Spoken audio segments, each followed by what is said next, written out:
It is difficult to say with certainty who would win in a hypothetical war between the Romans and the Mongols, as there are many variables that would affect the outcome of such a conflict.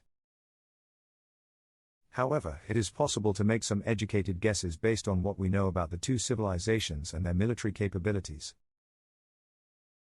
One key factor that would likely have influenced the outcome of such a war would be the terrain in which it took place.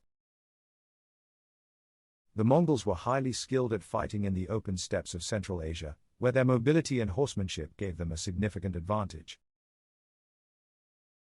The Romans, on the other hand, excelled at fighting in more densely populated areas and were known for their well-organized and disciplined military. If the Romans were able to fight the Mongols on terrain that suited their strengths, they might have had an advantage. Another factor to consider would be the technological level of each civilization.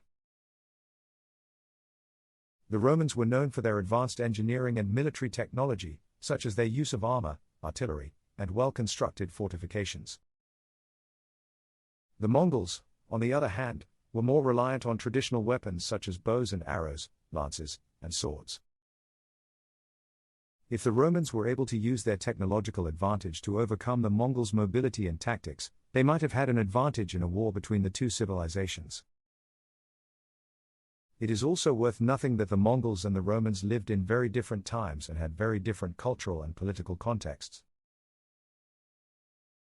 The Mongols were nomadic people who lived in small, decentralized tribes, while the Romans were a highly centralized and organized civilization.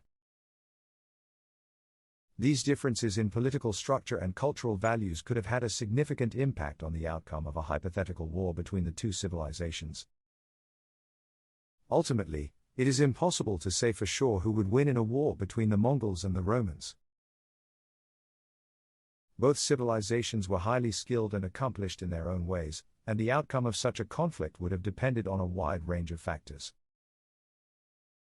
Which of them do you believe will prevail if they were to engage in a battle after reading everything we have stated about them on our list?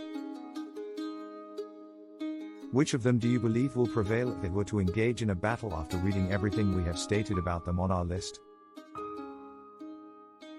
For more videos like this, don't forget to subscribe to our channel and put on the notification.